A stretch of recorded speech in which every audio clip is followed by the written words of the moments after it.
طول حاضرین درود شریف وای. محترم سامعین کرام، دینی مسائل و سلسله کې بعض مسائل تاسو ته بیانیږي او بعضی معاشرتی خبرې بیانیږي چې په هغې سره د انسان معاشرت ښایسته کیږي. یو مسله تعلق لري د ویښتو رنګ سره. د غاښونو لګول د ویښتو لګولو مسله تفصیل سره تاسو ته بیان شوې وه. نن سبا د رنګ د ګیرې رنګ د سړو او د زنانو د سر رنګونه عام شوي دي. رنګ رګول څنګه دي او دې سره اودس غسل کیږي او که نه کیږي، او کم کم رنګونه لګول صحیح دي او کم کم رنګونه لګول ناجایز دي. زمونږ دین پوره دین دی، عزتمندو، د ویښتو نه واله تر خپې پورې، د پیدایش نه واله تر مرګه پورې، بلکې د پیدایش نه مخکې او د پیدایش نه بعد خبرې هم زمونږ په دین کې شته. انسان فنا کیږي نه، دا صرف منتقل کیږي د یو ځای نه بل ځای ته. نو د هر دور مسائل قرآن او حدیث بیان کړي دي.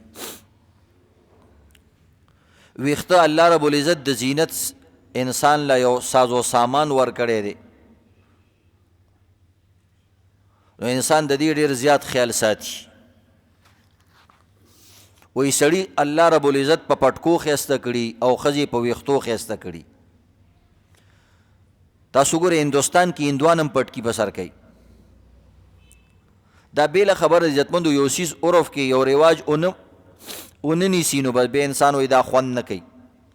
لکه پخوا به ښځې وې لنډې کپړې به هغوی ته ښې ښکاره کېدې، اوس همغه ښځې دي اوږدې اوږدې کپړې اچوي، دا ډېر خوند کوي. دا رواج سره تعلق لري، او هغه رواج چې الله مقرر کړي او پیغمبر مقرر کړي هغه فطري رواجونه وي. سنت طریقې ته هم رواج وایي، خو هغه رواج چې پیغمبر کړی. من او تاسو رواجونه داسې دي عزتمندو، دا فطرت سره برابر نه دي. دی وجې نه من او تاسو یو بل پورې خاندو د یو بل رواجونو پورې، او اسلام رواجونه داسې دي عزتمندو دا فطرت سره برابر دي. نو د دې ډېر خیال ساتل پکار دي. هر ځای کې به زنده آباد دی. که یو بې وقوف سړی یا قمقل سړی په اعتراض وکړي نو د هغې څه اعتبار نشته. هوښیار سړی به اسلامي چې څومره څیزونه دي د دنیا اکثر هوښیارانو د هغې صفت کړی دی. لکه شریعت وایي پرده کوه،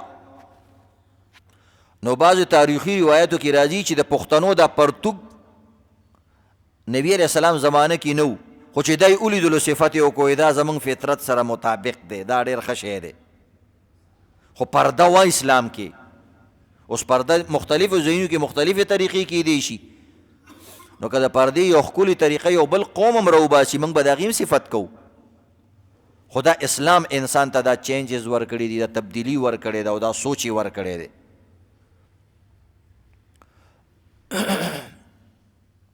نو بهرحال ویښتو مسله د عزتمندو، ویښته کلر کول څنګه دي، کم کلرونه جایز دي کم ناجایز دي، په کم عمر کې جایز دي په کم عمر کې ناجایز دي، او کم رنګونه جایز دي، او غسل او اودس کیږي که نه. دا یو څو مسلې دي. رنګ عزتمندو دې باره کې دوه قسمه روایت راغلي. بعضو حدیثونو کې د دې نه منع راغلی ده او سخت الفاظو سره منع راغلی ده، خصوصا خالص تور رنګ دپاره. او بعضو روایاتو کې نبی علیہ السلام خپل طرف ته منسوب دي چې رنګ نبی علیہ السلام استعمال کړی دی. او دا شان ابو بکر صدیق رضی الله تعالی عنه یو ځل رالی سپینه ګیره وه، ډېره زیاته سپینه. نو نبی علیہ الصلاة والسلام ورته وویل چې ته دا رنګ بدل کا او داسې سپینه ګیره مه ګرځه، غیرو هذا بشی، دا بدله که دا سپینه ګیره ته رنګ کا. نو یو ځای کې د رنګ حکم راغلی دی، بل ځای کې د رنګ ممانعت راغلی دی. ممانعت یې دومره سخت راغلی، نبی علیہ الصلاة والسلام وی اخیره کې به داسې قوم راشي چې هغوی به رنګونه لګوي که حواصل الحمام، لکه څرنګې چې د تورو کونترو توري ججوري وي یا د کونترو تورو ججورو په شان، چونکې ګیرم په دې ججوره باندې وي. لا یریحون رائحة الجنه، وی دوی به د جنت خوشبوم نه مومي. سخت الفاظ راغلي. او بل ځای کې نبي اسلام خپله وی رنګ کړی دی. ابوبکر صدیق ته ویلي چې رنګ وکه ګیره د مجوسو په شان مه ساته، مجوسیان سپینې ګیرې ساتي، تاسو داسې ګیرې مه ساتئ مکمل سپینه. نو دې کې تطبیق څنګه دی؟ دواړو خبرو کې تطبیق څنګه دی؟ اصل کې رنګ مختلف وجوهاتو په بنا کېږي. نو دا دواړه حدیثه په خپل ځای باندې صحیح دي. د منی والا حدیث د هغه چا باره کې دی چې کوم انسان بل له دوکه ورکوي، د دوکې دپاره رنګ استعمالی. نو د دې نه شریعت منع وکړله، ځکه دوکه شریعت ډېر بد ګڼي. نو د دوکې دپاره چې کوم شی استعمالیږي هغه هم شریعت بد ګڼي. دوکه څنګه کېږي؟ مثلا یو سړی دی هغه واده کوي، دویم دریم یا پیله واده کوي خو عمر پې تیر شوی دی او ځان بدلی. نو سبا میک اپ والا بوډا نه ځوان جوړوي، د بوډۍ ښځې نه ځوانه ښځه جوړوي. نو دا د ښځو دپاره منع ده. یو داسې ښځه ده ډېره بوډۍ ده او هغه ځان چې کوم دی ځوانه شو کوي او داسې طریقې سره خپل میک اپ وکړي او ویښته رنګ کړي چې ځوان پې پوی نشي. خصوصا د نیټ په دغه باندې مه دوکه کېږي، د نیټ په تصویرانو باندې او د واټسپ په تصویرانو باندې. وی انسان دومره ښایستم نه لکه د واټسپ او د نیټ په آنلاین تصویر کې، او دومره بدرنګم نه لکه د شناختی کارت په تصویر کې. شناختی کارت تصویر کې دا کسان داسې بوتل شان خلک راولي، کله به د پوزه غټوي، کله یو ځای، کله بل. نو دومره بدرنګم نه. نو چې څوک چاله دوکه ورکوي، یا مثلا یو سړي ته د مزدور ضرورت دی، هغه ته د تکړه مزدور ضرورت دی، هغه تکړه مزدور له 50,000 تنخواه ورکوي، کمزوري له 20,000 ورکوي. ته ورته ځان برابر کې خرش پرش کې، هلکانو ته خرش پرش وایي، ځان ورته خرش پرش کې، ځان ورته تازه کې چې د دې 20,000 په ځای ماله 50,000 راکړي او بیا بل اوس د ټینګېني. نو ګوره دا تا هغه له دوکه ورکړه. نو د دوکې په ځای باندې به دا نه استعمالی.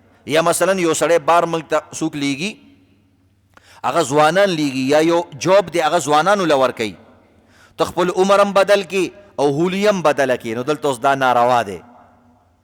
بعضې کسان د جوابونو دپاره، بار ملک تلو دپاره، ملازمتونو دپاره داسې کوي. نو دلته دا اوس حرام دی. او هر چې دی عزتمندو ضرورت په طور باندې، نو بعضې 2 ځایونه دي هغه ضرورت ځایونه دي. نو یو دی د جهاد په موقع کې تور رنګ لګول ثواب کار دی. جهاد میدان دی، نو هلته چې ټول بوډاګان ور مخکې کې، او که تکړه کسې وي خو چې ګیرې سپینې، نو دا په انسان باندې روب نه غورځوي، وایي سړی بوډا دی. نو د دې وجې نه هغه وخت کې ګیره تورول د ثواب کار دی، ځکه د دین د خدمت دپاره استعمالیږي.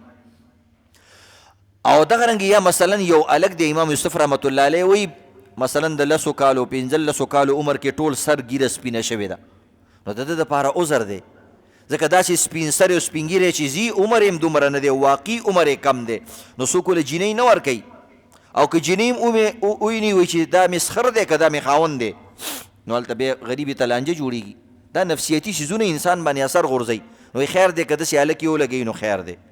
خو موږ او تاسو خو ټول ځان ته هلکان وایو که نه، اوس به څه کېږي؟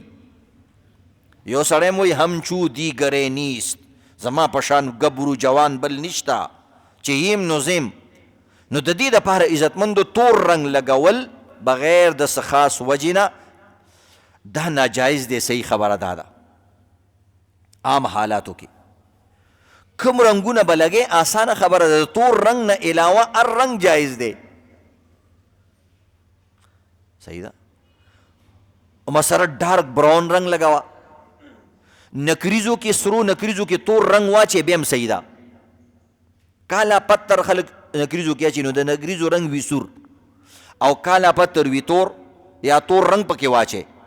نو تور او سور چې یو ځای شي د دې نه جوړېږي نسواري، او دا خوند هم کوي، سره سره ویښته خوند کوي. او یا بلکل سره ګیره کا، خو ځکه سره د چا بلکل نه خوښ چې خلک به راته شاګل وایي، نو هر سورګیری شاګل خو نه وي که نه، خو انسان یریږي نو ډارک براون لږ تور رنګ پکې واچوه نو د هغه دوه رنګونه چې مکس شي دی نه بل رنګ جوړ شي. نو مطلب هغه 1 نمبر خالص تور رنګ مه استعمالوه، ډارک براون استعمال 2 نمبر 3 نمبر 4 نمبر داسې کوه. ښځو دپاره هم دا مسله ده، په زلفانو باندې به خالص تور رنګ نه لګوي. نو دې طریقې سره عزتمندو دا د رنګ یو مسله ده، دا مې درته بیان کړه. نو نور رنګونه د انسان لنګوي، خو هسې رنګونه ښه شی نه دی، داسې انسان بدن او ویښته کمزوري کیږي. خالص نکریزي چې لګي نو بیا صحیح، خو که څوک یې لګوي شریعت طرف نه اجازت دی. او تک تور رنګ که تاسو وګورئ هغه خلکو ته پته هم لګېږي چې هلکه دې سړي دا ږیره رنګ کړې ده، او که داسې براون ولګې لږ خړ شان ولګې بیا چاته پته هم نه لګېږي چې ده دا ږیره رنګ کړې ده. نو دې وجې نه ته به هغه ریل رنګ کې حقیقي رنګ کې به ښکارې او چاته به پته هم نه لګېږي. نو دې طریقې سره عزتمندو دا د رنګ مسله شوه. بله مسله د عزتمندو معاشرتي مسله ده، د ودونو موسم دی، خلک ودونه کوي، خو بعضې ټیک ټاکران دي او بعضې فلاسفران دي یا بعضې هسې لطیفو والا کسان دي، نو هغوی واده پورې خندا کوي یا ښځو سړو پورې هسې لطیفې برای جوک جوړ کړي، برای هسې خندا. خو د هلکان هغه اوري نو د واده نه کرکه پیدا کیږي، وی واده نه کوو، واده خو ډېرې لانجې دي، پلانۍ خبره دې وانه اورېده، هغه خو هسې گپ شپ لګوي.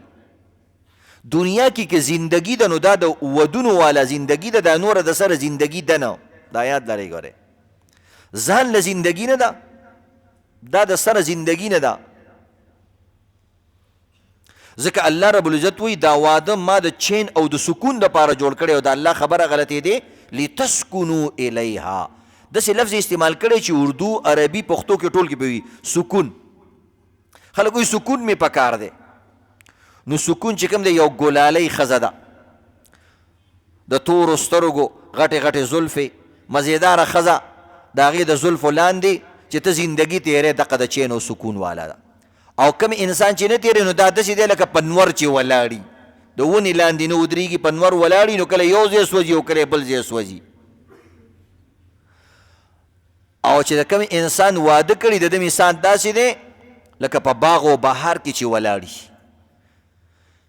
دا ځان له خبره ده، زمونږ او ستاسو د ودونو زندګي زمونږ او ستاسو د اخلاقو د وجې نه، اټیټوډ د وجې نه، او زمونږ او ستاسو د کردار د وجې نه ګډوډه شوې ده. دا ځان له حقیقت دی، خو هغه موږ زیاتې کوو، کله ښځه زیاتې کوي کله موږ زیاتې کوو، نو د هغې لرې عزتمند دا هسې دا خوشاټاري هلکان خوشحاله وي، خو دوی اصل کې ازادي غواړي، شریعت د پابندۍ ژوند غواړي، د پابندۍ خوند تاله درکوي، پابندۍ والا خوند تیر کا. د هسې ازادۍ دا د زناورو خصوصیت دی، دا یاد لرئ. زناور واده نه کوي، هغوی آزاد ژوند چې څه دي خوښوي ارزې کې موماري کوي. کم هلک چې واده نه کوي دا در حقیقت د ده نیت دی چې زه د کلیام ګناهونه کوم، د ده مقصد دی. ځکه د ټولو نه لویه پابندي په انسان باندې ښځه لګولی شي، پلار او مور یې پرې نشي لګولی، دا یاد لرئ. تاسو ګورئ ډېر هلکان دي مور او پلار یې شته خو هر قسم کارونه کوي، خو د کوم سړي چې ښځه شته او هغه ته وایي ځکه چې چېرته ځو یا ته وایي ښځې د موبایل باندې ستا آواز واورېدو بس غریب باندې رپرپار شروع شي. ولې پته لګېږي الله رب العزت د انسان د کنټرول کولو دپاره بهترینه تاله او بهترین چوکیدار او بهترین ستا حفاظت کوونکې ښځه پیدا کړې ده. ګناه په وخت کې سړی د ښځې نه یریږي، وایي ښځه مې خبره نه شي، کور مې وران نه شي. ګوره دا زبردسته خبره د دې نه پته لګېږي ډېر ګناهونو د وجې نه انسان د ښځې د وجې نه بچ کېږي، د مور او پلار د وجې نه بچ کېږي، د بچو د وجې نه بچ کېږي، کله د هغې د وجې نه هم کېږي، خو ډېر د وجې نه هغه ښځه ده. ښځه یو تانېداره ده او تانېدار نه خلک یریږي، دا یو حقیقت دی. هغه ښځې خاوند ته ویل چېرته روټۍ موټۍ پخه که، نو هغه ښځې روټۍ نه پخوله، داسې تانېداره شانه وه. هغه ویل او زه به دا کارونه کوم، ته به مال راوړې، خو هغه راوړي مې دي خو پاخه خو یې که که نه. ویل زه ولې پاخه کړم؟ وایي ګوره تا نه دي اورېدلي چې قیدیانو له حکومت رزق ورکوي، خوراک ورکوي، نو زه خو ستا قیدي یم که نه، نو ته به مونږ له اوس خامخا څه نه څه خوراک یې که نه. قیدیان خو څه نه پخوي، قیدیانو له سرکار تیاره روټۍ ورکوي دا خوره. نو دا بعضې لطیفې وي، د لطیفو د وجې نه انسان د ښځې نه زړه تور شي. نو دا داسې خبره غلطه ده عزتمندو. کوم انسان چې واده نه کوي دا چلولي دی یا به بیماري. ځکه بیماري بیا خو څه خبره ده، مثلا انسان خسی دی، انسان نامرده دی، او دا شان چې کوم دی نور خو قیس قطارو باندې تاسو پوهېږئ دغه شی دی. نو بس چې دغه نه کوي خیر دی، خو د الله د طرف نه ورته راپېښه ده. خو چې عزتمندو نور ته الله طاقتور او مضبوط پیدا کړی واده نه کې، نو دال میں کچھ کالا کالا ہے بلکې دال ساری کالی ہے. دا ټول دال دغه دي خراب دی او تور دی، دا کې چل دی.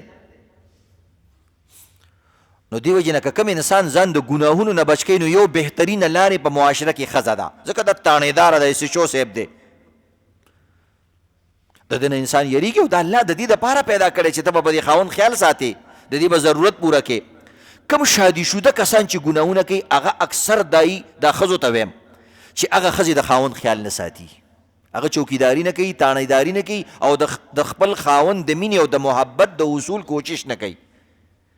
هغه داسې سینګار نه کوي چې زما دا خاوند خوشحاله شي. دې ځان نه پمنه جوړه کړي، خیرنه یې جوړه کړي. نو خیرن خو د انسان نوکر هم نه وي خوښه، نو زړه ته نږدې ښځه به یې څنګه خوښه شي چې دا د دې چین و سکون دی. په خیرو کې چا چین سکون راوستی دی؟ چین و سکون خو په سینګار کې دی، په ښایست کې دی، په ښکلا کې دی، په خوږو خبرو کې دی. نو یو ښځې خاوند ته هلته کور ته نه راځي، او یو ښځې په دې باندې بیان کوو چې ښځې اکثر ګیله کوي چې زما خاوند کور ته نه راځي، او ښځې دا ګیله کوي چې زما خاوند د ځان نه فرشته جوړه کړي. نو هغه ښځې بلې ښځې ته ویلي چې ګوره فرشتې خو جنت ته ځي که نه دوزخ ته خو نه ځي. نو ته د کور نه جنت جوړ که، نو خاوند به دې بیا راځي. چې تا ورته کور جهنم کړی دی او غواړې دا چې زما خاوند فرشته شي، نو فرشتې جهنم ته دننه نه ځي. مثال یې اسې شان پیش کړی دغه دپاره، څه مسله نه ده. یو ځل یو جینۍ خپلې مور ته شکایت وکړو د خپل خاوند د ناشکرۍ او د نفرت. وایي ما سمې خاوند مینه نه کوي، محبت نه کوي. بعضې ښځې خو هسې عادت وي که نه. یو انکر د یو ښځې نه تپوس کړی دی څنګه، وایي خاوند مې را سره مینه نه کوي. وایي بچي دې څو دي؟ وایي 12. نو بهرحال ښځې ګیله وکړله، وایي ما له نه راځي، خاوند مې را سره مینه نه کوي، محبت نه کوي، ټینشني دی، فلانې دی، ډینګرا دی. ویل څه کې؟ ویل په بله طریقه خو ته خلاصېږم نه، طلاق هم نه را کوي، پرېږدي مې هم نه. نو دې مور ډېر ښایسته طریقې سره کوي، بچه زه به دې د دې خاوند نه ټول عمر له خلاصه کړم، خو د هغې یو طریقه ده. ویل څه طریقه ده؟ ویل دې له زار ورکه. ویل چې زار وله ورکړم خو خلک را باندې خبرېږي.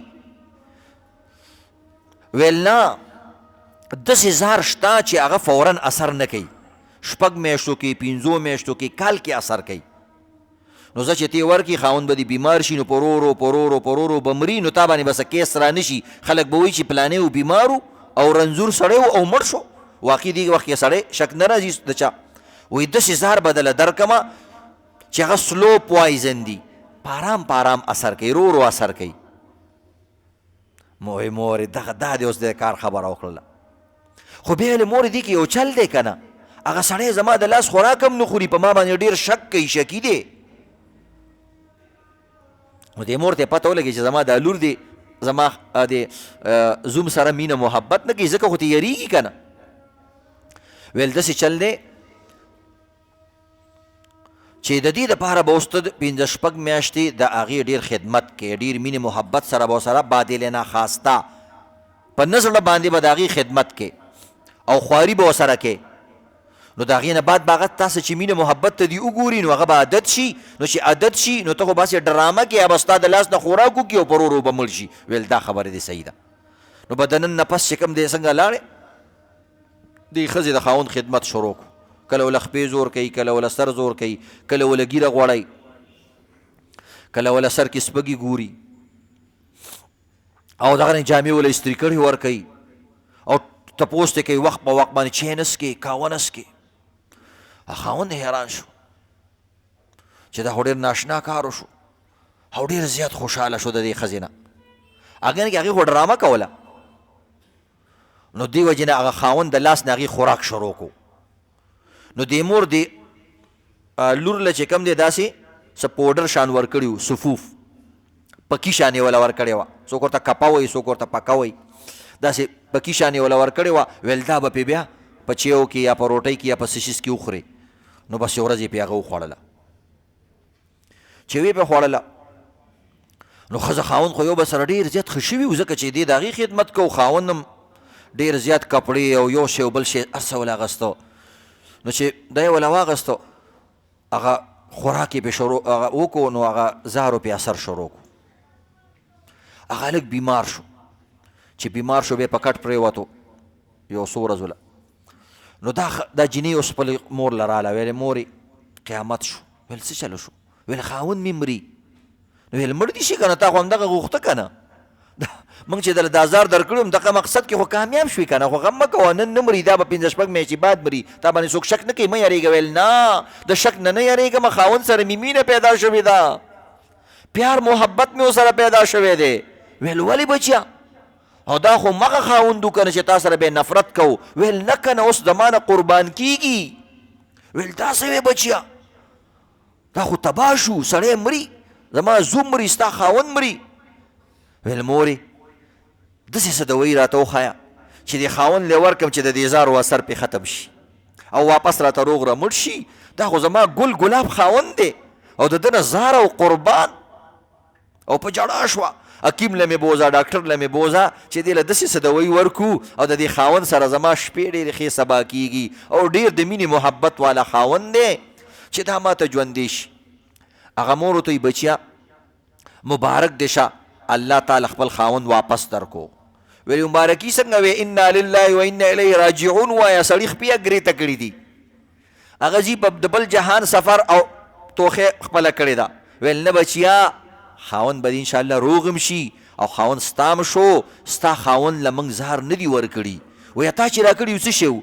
وایي هغه دله ما هسې پوډر شان جوړ کړي و د چینو نه د غنمو نه د یو شي بل شي نه مې دله پوډر جوړ کړي و. نو د دې دپاره مې دله جوړ کړي و چې ته د دې خاوند خدمت وکړې. تا په چل ول باندې د خاوند خدمت وکړو، ګوره د خاوند مینه تا ته حاصله شوه. که تا په رښتینې باندې د خاوند خدمت کړی وی نو دغه تیره زندګي چې د کومه په سخته کې تیره شوې وه هغه به هم دې نه وی تیره شوې. بچیه تا خاوند له مینه نه ورکوله، تا خاوند سره اخلاص سره زندگی نه تیروله، تا د خاوند خبرې نه برداشت کولې، د دې زارو دپاره د دا ټولې خبرې برداشت کړي چې د هغه نه ځان خلاص کم. خاوند دې څومره ګل شو، ګلاب شو، ښکلا شوه، شکرې شوې، خاوند درته ښایسته شو، اوس درته خاوند ښه ښکاري. نو وجه په تا کې وه، په هغه کې نه وه. تا په خپله ځان ته د خاوند بو کړی و، په خپله دې ځان ته د خاوند چې کوم دی اور کړی و، په خپله دې د خاوند نه ځان ته چې کوم دی یو بلا او مصیبت جوړ کړی و. تو سره ښه شوې، خاوند دې ښه شو. خاوند دې مخکې نه ښه و، ته ښه نه وې چې ته ښه شوې نو تا ته پته ولګېده چې زما خاوند ښه دی. نو دې طریقې سره عزتمندو بعضې ښځو ځان له خپل ژوند په خپله باندې تباه کړي. نو د دې خیال ساتل پکار دي. د دې دپاره نکاح څومره ښایسته ټکی دی. مولانا طارق جمیل صاحب د دې ډېر ښایسته تشریح کړې ده. د نکاح د ټکي وایي، د نکاح ټکي ته وګورئ، دا څومره ښکلی او ښایسته لفظ دی د نکاح ټکی. وایي نکاح په عربۍ ژبه کې د نکاح لفظ نه جوړه شوې او نکاح لفظ څه دپاره استعمالیږي؟ په 5 معنو باندې استعمالیږي. صرف د نکاح په دې معنی باندې سوچ وکئ، وایي الله رب العزت به نکاح سره او خپلې ښځې سره مینه محبت پیدا کړي. اول نمبر نکاح لفظ چې جوړ شوی دی د نکاح معنا ده د باران ساس کې چې را پریوځي او په ځمکه کې جذب شي، دې ته وایي نکاح عربیان. نو مطلب څه دی؟ ښځه او خاوند به داسې کېږي لکه اوبه او خاورې چې په یو بل کې یو شي او د هغې نه یو خټه جوړه شي او په هغه خټه باندې چې کوم دی دیوالونه هم بیا جوړېږي، په هغې باندې محلات هم جوړېږي. نو د ښځه او خاوند چې د اوبو او د خاورې په شان باندې خټه لوټه خټه شو، نو د دې نه به الله رب العزت د دوی د ژوند تعمیر جوړوي، د دوی ژوند له به بقا ورکوي، د دوی د ژوند امارت به په دقې باندې یو ځای کېږي. نو دا په نکاح باندې کېږي، د نکاح نه علاوه رشتو باندې نه کېږي. ځکه ښځه د خاوند مکمل غم کوي او خاوند د ښځې مکمل غم کوي. دویم وایي د نکاح معنا دا ده چې په سترګو کې خوب راشي او سترګو ته سکون میلو شي، دې ته هم عربین وایي نکاحه.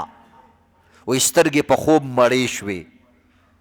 نو مطلب څه دی چې نکاح سره انسان د ښځې دپاره داسې دی لکه سترګو دپاره خوب، او د ښځې دپاره دا نکاح داسې ده لکه د خوب دپاره سترګې.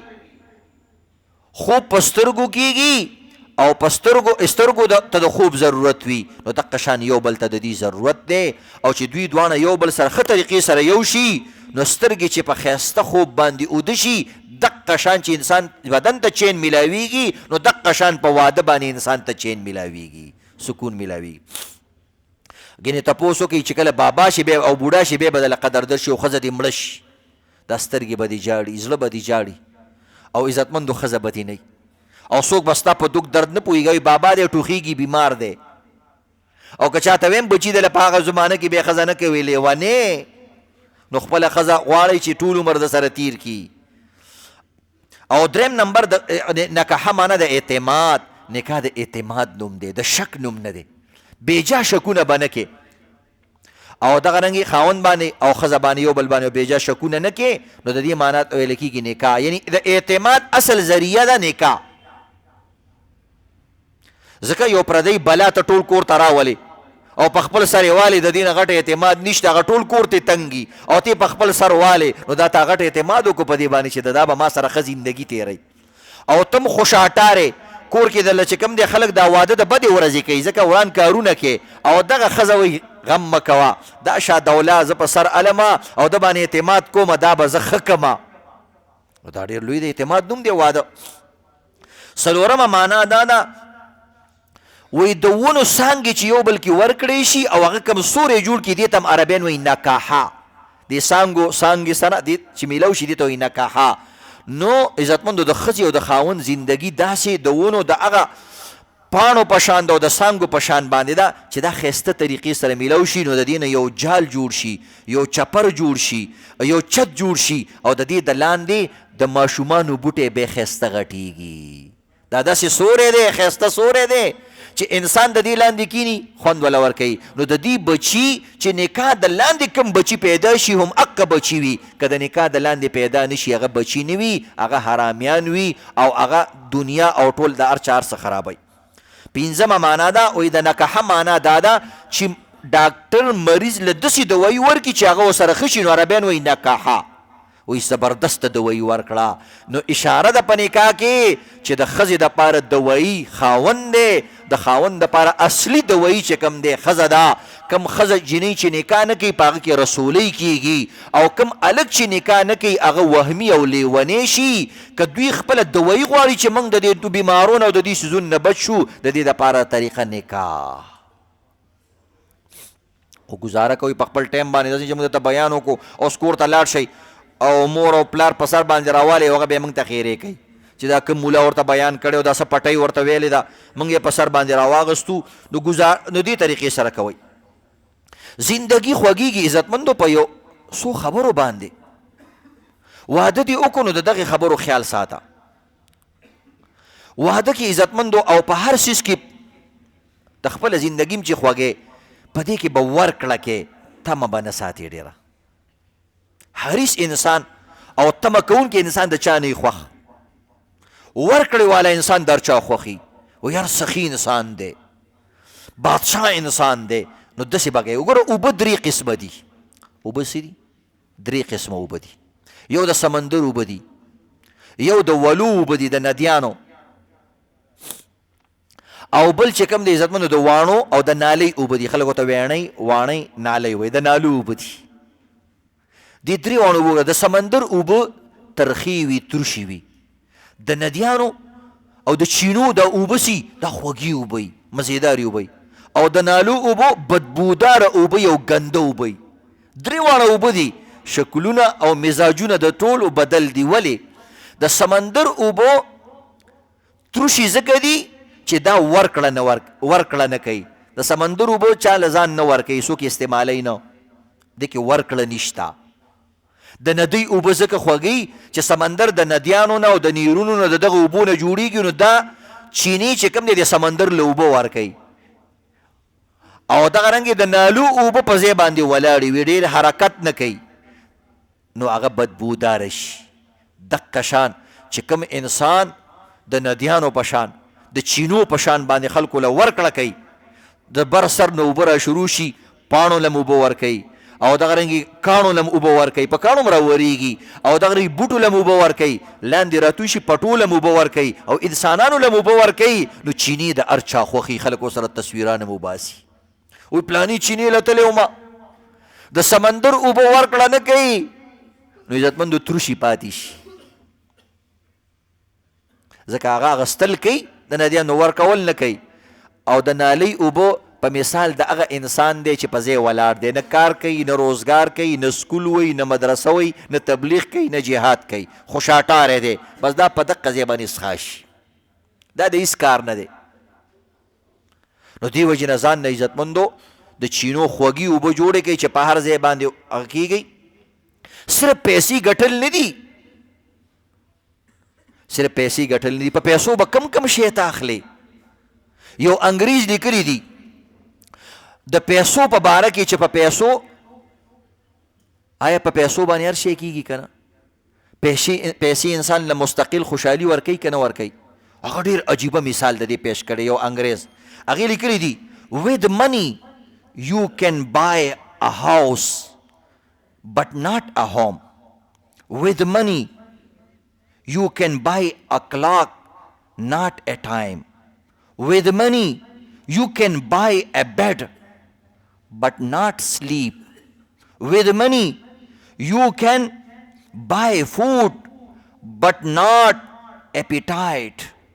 With money you can buy a doctor but not a good health. With money you can have insurance. You can buy insurance policy but not safety. څه مطلب؟ زبردست خبره کوي. وی په پیسو باندې ته تعمیر او کمرې اغستی شي، خو کورولي نشي اغستی او ورورولي نشي اغستی. ورورولي په پیسو نه کیږي، هغه په اخلاقو باندې د یو بل په عزت باندې کیږي. د کور دننه ماحول په پیسو نه اغستلی کیږي، بار کور اغستلی کیږي. وی په پیسو باندې ته ګړی او ټیمپیس خو اغستی شي، خو وخت پې نشي اغستی. تیر شوی وخت څوک په پیسو باندې راواپس کولی شي، ګړی پې اغستی شي، خو تیر شوی وخت پې نشي اغستی. د وخت قدر وکړه، ټیمپیس پرېږده، نور هم تا د ټیم ښیي. دغه رنګې وی په پیسو باندې ته ځان له کټ اغستی شي، خو خوب نشي اغستی. په پیسو باندې ته ځان له ډاکټر نیولی شي، علاج کولی شي، خو په پیسو باندې صحت نشي اغستی. په پیسو باندې ته ځان له انشورنس پالیسي اغستی شي چې مړ شي بچو ته به دې دومره دومره مال میلاویږي، خو په انشورنس او په پیسو باندې ته ځان له حفاظت نشي اغستی. بچ کوي به دې څوک، انشورنس پالیسۍ والا دې د مرګ نه نشي بچ کولی. نو دا ټول څیزونه دي عزتمندو. دې وجې نه د وخت قدر وکئ، د خپلولۍ قدر وکئ، د صحت قدر وکئ، او دغه رنګې د عزتمندو الله ته محفوظ پیدا کړی، ضرر او تکلیف یې د باندې نه دی راوستلی. دا د ټولو نه لوی محنت دی. دا تا سره چې کوم صحت دی، په لکونو روپو د دې خریدار په اسپتال کې شته که ورکې. ته د پیسو دپاره پریشان یې، هغه په پیسو باندې د دې صحت دپاره پریشان دي. ته چې د کوم بچي د وجې نه جاړې چې دې زه پریشانه کړی ما، ډېر خلک د دې بچي په پیسو باندې په اغستلو باندې عزتمندو تیار دي. ته د بچو نه تنګ یې، هغه بچي په پیسو باندې اخلي، ته یې پیسې په کار دي. ډېر کسان عزتمندو د هغوی سره ښایسته کټونه شته، خو خوبونه ورسره نشته.